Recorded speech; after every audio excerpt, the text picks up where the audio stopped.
Well, hello there, podcast family. This is Lee, your cruise director, back with an episode of Tea with Lee. And friends, I think I've managed to get a copy of my jingle. Here we go. It's time for tea.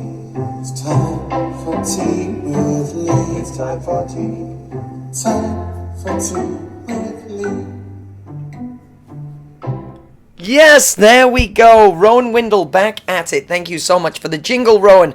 Now, friends, I'm here on board the Carnival Panorama, and before we dive in, I do need to remind you that all views and opinions expressed on this podcast are mine alone and do not represent those of my employer. So, today we're in beautiful Cabo San Lucas at anchor. I've got a spare 5 minutes in my office, so I thought I'd introduce you to one of our wonderful Fun Squad team members here on the Panorama. So, say hi, Tony. Hi, Tony. I knew that was coming. Tony, how are you doing? I'm good. How are you doing today, Lee? I'm brilliant. Welcome to Tea with Lee. Thank you. It's fun to be here. I was just listening to some of your other podcasts. You sound different. Yes, I do. That's my vacation voice that you heard on the first recordings. Okay. And now you've got my work voice. Your work voice.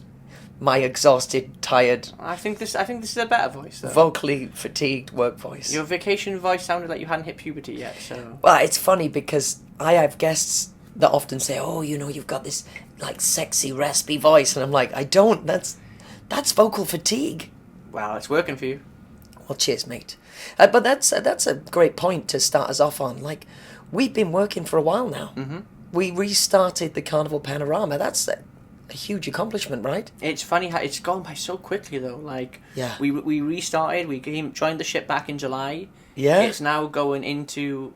We're in November now, going into December. And it's been fun. It's been a roller coaster. It's been a journey, but this is like momentous, really, the return of cruising. And I understand that it's been a big deal for a lot of people, but I don't think we've had a chance to really step back and truly acknowledge what we've achieved on this ship yet. Oh, we've had so much fun on this ship, and the guests have been amazing. And compared to like the 15 months spent at home, where I had to work at a call centre, and I had to work at a distribution centre, which we'll say the company unnamed, but let's just say... But Jeff Bezos owns it. Just to say Jeff Bezos owned it, but yeah, I worked out there for a bit, and it's just so good to be back with the guests, seeing places, Yeah. and having fun. So let's rewind, right? You were at home, you were, making things happen through the pandemic, and then you got an email or a phone call that says, "Hey, Tony, you're coming back to work." How did you feel? Well, do you know what? I was preparing for it before I even got the email, because I was like, okay, ships are starting to go back, ships are starting to run. I need to get my ship together, and it's okay. I said ship, and get prepared. Yeah. So what I did was I knew I had the dentists were all closed for 2020, but I knew I needed to go to the dentist before coming back. So I literally went to the local dentist, finally got an appointment. And they were like, okay, so we've not seen you in 2 years because of everything with ships and pandemic. They were like, you need a root canal done, two fillings, and 1 of your teeth pulled. I'm like, okay, we need to get it all done in the next 3 weeks. And literally, they were like, well, we can't do that. I was like, it takes 2 weeks just for a root canal. I was like, all right, well, you can do a root canal and pull a tooth at the same time, surely. And they did it, and I managed to get everything done within 3 weeks. And then... literally, after I made that first appointment, the next day I got the email saying I was coming back 2 weeks later. Well, talking of teeth, you'll probably appreciate this knowing that I have a mouthful of fake teeth. I had to get my Seafarer's medical renewed, like many of us did, and a part of that medical screening for people that are listening is a dental examination, which is, of course, the reason why Tony needed to go to the dentist as well. So I went there with complete confidence that I was going to be fine, considering I only have 8 real teeth in my head. And I went, and the guy was like, "Well, I've done your assessment, but I can't sign you off until I give you a filling." I was like, "A filling? I only have 8 real teeth." He was like, "Well, we've got to fill one of those 8 teeth before I'll sign you off." And with the pandemic and everything that was going on, I said, "When can you see me?" He was like, "In 6 weeks."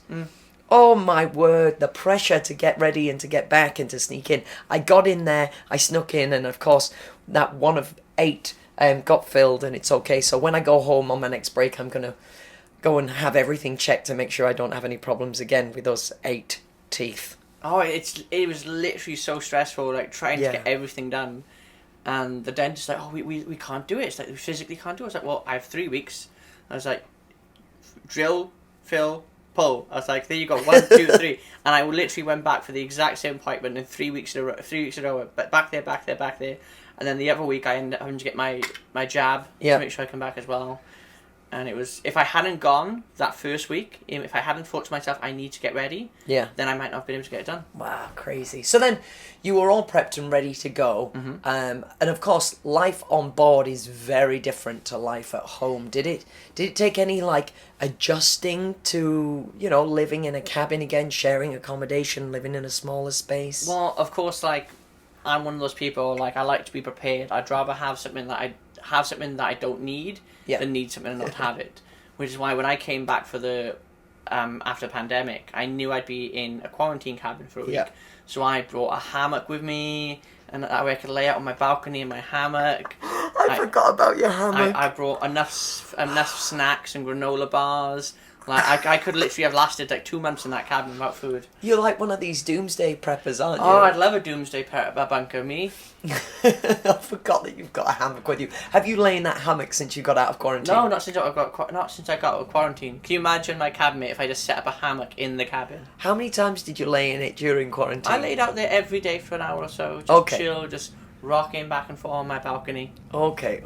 So quarantine, that was gone in a blink of an eye for me. It was. I'd go back. I'd quite happily go back to being quarantined just for that, like, rest. Just for a week vacation. Lock me up. I'd never want a reason to be back in quarantine, but no, it was quite nice to get that sort of peace and quiet and be on my own and get my own space. So then we came out of quarantine, and then we had to start like preparing the ship, and that was quite the operation, right? It was interesting because I of course was on the ship before the pandemic, so I knew where things were, I knew where things had stored, I knew where we'd hidden the skeletons, everything. Yeah. And to come back and find things almost exactly how we left it was so cool. But then the new things that we had to do, like we got those brand new games Carver introduced this year. Yeah, really big challenge, really big trivia and walk the plank. And it was interesting learning these new games and also getting back into the habit of introing ourselves. Do you remember when I called myself Tomedy? I got my own name wrong. Tomedy, yes. We were just role playing introductions for the Punchline, a comedy club, and Tony introduced himself as Tomedy. Tomedy, the Comey host. Yeah. Well, we got there, it's been a journey, and we, dusted off those cobwebs. All of us were a little out of practice and needing to get back into our rhythm and our stride. But we've done it, and we went through all that training. I really enjoyed getting that time with the Fun Squad to kind of go back to hosting basics. Yes. And to touch base with everyone. We did some team building, team bonding, basic hosting stuff, microphone skills, and then refreshing on all the rules and the games. And our daily line dance practice. Yes. And it's quite funny when we think back to like when we joined the ship in July, we were doing our line dance practice at about 5 o'clock, same time as Sail Away usually is. Yeah. And it was scorching hot and the sun was down us. Yeah. Where now, 5 months later, when we come to Sail Away, it's actually the sun is starting to set already. I really liked it though. Sunset Sail Away this week was beautiful. It's nice, cool and sort of thing. It's such a difference though a few months make. Yeah, it really is. It really is. So Tony, have you had a highlight of this contract so far? Has there been like a standout moment or like a few moments? I've just really enjoyed being back and interacting with the guests. One of my things I always say, you never know what's going on in somebody's life, and sometimes people, they've saved for the last 2-3 years for this vacation, and they come on you, they spend a week with you, and you never know an impact you've made on their life until afterwards when you read the comments that they've written, or they hand you a little note at an event, and only at that point you realise how much fun you've made it for them. You had that lovely lady that was at all of your trivias, right? When you were host on duty. I had a fantastic guest who, she was saying to me how at the end of the cruise she had to go home and she had an appointment with an oncologist and a neurologist, and that she might not have many years left, and that this cruise and doing the trivias with me has been the most fun she's had in so many years. And just having a moment like that where it's like, this is what I do. I don't just stand up, act silly and do a trivia. Like, you're making people's lives just a little bit better. Yeah, I had this realization this week, and it comes in waves. I remember this infrequently, and I should really, touch base on this more often. That vacation is such a special time. I always hold in the front of my mind about making memories and the value of getting this time away from your normal life, your day-to-day life and your obligations, whether it's work or chores or looking after people. That vacation is an escape for most. But I overlook frequently how some people really need this time because of whatever's going on in their life.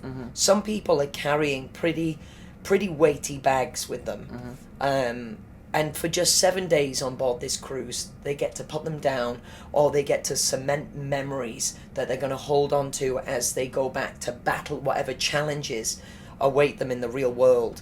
And occasionally we get that sort of those sobering moments that remind us of how magical and special and important vacations are. I agree with you on that one. We are really lucky to kind of do the work that we do. I love it. I can't imagine myself doing anything else now. Yeah, honestly, I fully agree with you on that one. So now, talking of vacation, you're about to go on your own vacation, right? I am. I'm here. I've got 2 more weeks left on here. Then I get to go home for 4 weeks. I get to spend Christmas and New Year's with my nan. And then I'm back here on the Panorama again. Yeah, so you're going to have a wild 4 weeks. Have you got any plans yet at home? Well, of course, as soon as I get home, I've got to make sure the Christmas tree is up. I land back in Cardiff on the 5th of December. Go home, make sure I got the Christmas tree up, make sure everything's ready for my nan and her cat. Christmas shopping, going to blast that out. I'm going down to London for a few days with a friend, have fun down there. Then it's my birthday, then of course Christmas, then New Year's, then I'm back on the Panorama. December 11th is your birthday, right? It is, yes. It's easy to remember because it's the 12th month of the year and it's the 345th day. So if you put that together, that's 1, 2, 3, 4, 5. Not that I thought about it that much. Your mind is a magical place. But yeah, the 11th of December is also the birthday of the ship, right? It is. The Carnival Panorama launched its very first voyage in 2019 on December 11th. It was fun. Me and the ship shared a birthday. That's beautiful, that's beautiful. And Tony, if anyone wants to send you a birthday card, where do they send it to? Oh, they just send it to the ship. Send it to the ship, of course. Oh, because you'll be coming back. Well, not just that. It's because if I was to say where I live back home, nobody would be able to spell it. So it's... True. And it's probably some sort of data protection thing that you shouldn't give your address out on the internet. Well, I won't give the full address, but if I was to say Mechta Villas, but Mariah Clwyd, nobody would be able to spell that, so... No, they wouldn't. No, they wouldn't at all. I couldn't even. Now, Tony, you're on the Fun Squad, so you're involved with all of the games and the activities, the parties. You've mentioned we've got new games on board. Is one of these new games, Wheelie Big Trivia, Wheelie Big Challenge, or Walk the Plank, a favourite of yours, or are you more of a traditionalist? What is your favourite activity on board? I do love hosting the trivias, but Walk the Plank it's like a board game, and I do love a good board game. Yeah. So it's very interesting to play Walk the Plank and explain the different dynamics of the game, because it's one big game, but you've got 6 mini games in order to move your team captain around the board. Yeah, I love Walk the Plank. You know what? I need to come and make a video of it. I think I need to put a video of the game on my Facebook so more people can see it. Now, we've mentioned the holidays, and have you cruised during the holidays? Of course you have, because you were here for the launch.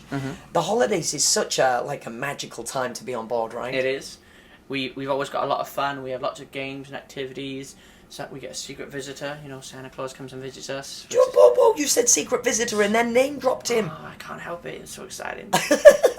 Now, here on the Panorama, we've got a special Christmas show as well. We're the only ship in the fleet that has the spirit of Christmas. It's a brand new Christmas show. It is lots of fun. Very modern, a few different sort of styles than what you've seen before with the other previous Christmas shows. And it's cool. Yeah, I like it because it kind of flirts with being that kind of twee Christmas show, but then just takes this swerve into a modern twist. I'm really excited to get involved with it and to do it this year. Yeah? Yeah. I saw the cast rehearsing yesterday, and it's going to be great. It's going to be great. So for those of you that are cruising with us over the holiday season, make sure you check out The Spirit of Christmas. Well, of course, because a lot of people don't realise, like, the holiday season is any cruise in December or end in December is part of a holiday cruise. Yes, yes. So that means the cruise starting on November 27th, that's going to be a holiday cruise. So they can have the Christmas show in there. So make sure you bring those ugly sweaters. If you are cruising, be prepared for the festive season. Can I tell you a story, Tony? The first time I started working for Carnival Cruise Line, 2016, the Christmas of 2016, I'm the cruise director on the Carnival Valor, and we're preparing for our holiday show. Because in England we say Christmas, Christmas, Christmas, right? But in the US we acknowledge holidays because, of course, we've got Hanukkah, Kwanzaa, all sorts of celebrations going on. So I was rehearsing for the holiday show, and I kept saying, "Welcome to our Christmas show." And the team, the entertainment director and James Dunn from the office, he was like, "No, it's a holiday show." So they just like drummed it into me, holiday show, holiday show, holiday show.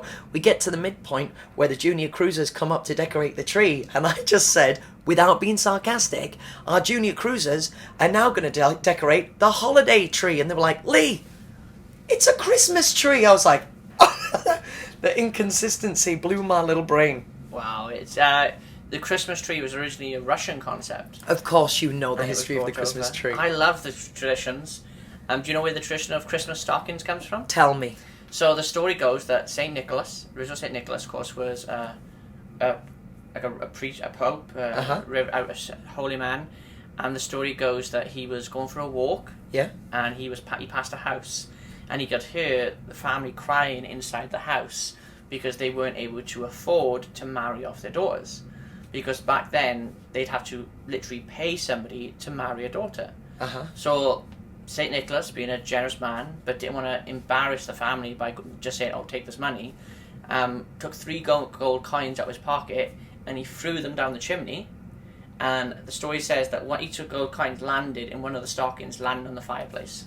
And that's where we get the tradition from Christmas stockings from. Of course you knew that. Folks, if you ever sail with Tony, just take 5 minutes to chat with him, because he knows something about everything, and it's not just like factoid. He's going to give you a full detailed history and story about it. Yeah, story time with Tony. I absolutely love that. Well, Tony, we've been chatting for very nearly 20 minutes. So we're going to have to round this up, mostly because it's lunchtime for us. It is. And we've got a busy afternoon. We do. What have we got coming up this afternoon? Well, as you said, we're in Cabo San Lucas. Yeah. So one of the big things we've got tonight, which is so much fun, is our silent disco. Silent disco's fairly new as well, isn't it? It is. Well, it's new to Carnival. Yeah. I say that because I used to remember going to silent discos back when I was in university a long, long time ago, and it's such an interesting concept. Yeah. So for those who don't know what a silent disco is, you basically come to the event, we sign out a pair of headphones. Now, those headphones can be switched between 2 different channels. So you usually have 2 DJs playing different music, and you can pick between the 2 DJs. But it means that anyone who's just watching is just watching a crowd of people sing 2 different songs or dance to 2 different songs. And it's so much fun. So much fun. And I feel people let themselves go a little bit more because they're not embarrassed to dance because there's other people dancing differently. Yeah. So they can just do whatever they want and have fun. Yeah, I love that. So on the Panorama, we host the silent disco up on the Lido deck. It's called Silent Nights. It starts at 10:15 and usually runs till about 11:45. Of course, programming does vary, so I can't guarantee that when you sail it will be at that time, at that location. But right now, that's what we've been doing. It's been going down an absolute treat. Also, talking about successful events, the band are performing tonight in the Liquid Lounge. Now, the band put together an 80s concert for us on an emergency when we were diverted or something had happened. I don't even remember what it was that happened. I think we missed a port. We missed Mazatlan. Yes, we missed a port due to inclement weather, I think is the technical term. So our resident rock band put together a main stage show, and it went down that well that we found a space in the schedule for them to do it every single week. So they're performing Long Live the 80s tonight, and I think it's brilliant that the band get their moment on the main stage because they do a great job in Ocean Plaza, but I think great talent deserves a big stage. So it's only fitting that they're up on there. We've also got the Punchline, a comedy club in session tonight, and our VIFP party that maybe not everyone knows about. That's our loyalty scheme and kind of rewards party. It's a reunion party for our Diamond and Platinum guests that have sailed with us a lot. We say welcome back, thank you for your loyalty, and see you on the next one. Yeah. And a lot of the time, it's literally we see them the following week. Yeah, usually they're back to back, if not back to back to back to back. We had Lisa do 8 cruises. 8 cruises. 8 cruises back to back to back to back to back to back to back. She's a big fan of yours. Yeah, she's incredible. She might even listen to this. She might listen to this. Hey Lisa, love you. Right. And of course we've got karaoke, we've got games, trivias and events happening in the Ocean Plaza. So much going on. So Tony, we need to run up to the Lido deck to grab ourselves some lunch. What are you going to have for lunch today? I think I'm going to have the pork burrito or tacos with a little bit of mushrooms, pickles, ranch, chipotle mayo, you know. You're also like a menu. You are a gastrointestinal pioneer. Oh, I love food combinations. I love the combination of flavours in my mouth. He goes around all of the different food outlets and gets a little bit from like the Blue Iguana and a little bit from Guy's Burger. Then he goes into the Lido Marketplace and gets some meatloaf or something. If you need tips on how to hack your own menu together, speak to Tony whenever you're on board. But anyway, Tony, I just want to say publicly how great it's been getting to know you. It's been an honour to work with you. I've learned so much from you as a person and as a leader. So thank you for all of the work that you've done on board the Panorama. And I hope you have an incredible holiday season and celebration with your grand back home in Wales. Mm-hmm. Oh, thank you. It's been so great working with you because it's the first time we've worked together. Yeah. And it's been so much fun, like, sort of learning from you as well. And I can't wait to come back here. And if not work with you back here, work with you somewhere else. Yeah. So, Tony, we do it on the morning show every week. So let's close out this episode with a final thought from Tony. Final thought. Oh, do you want to do a final thought from Lee first? No, it's definitely from Tony. Final thought from Tony. Oh, I want to try and think of one I've not said before. So one of my favourite quotes is, "Strength does not come from winning. Your struggles and hardships develop your strength. When you overcome and persevere, that's what strength is." Boom. There we go. Friends, it's been an absolute pleasure chatting with you. Thank you for taking the time to listen to the podcast. As I said at the start of the episode, all views and opinions expressed on this show are ours alone and do not necessarily reflect those of our employer. Until I get to see you again, don't forget, as always, stay up late, have fun, and make memories. We'll see you very, very soon.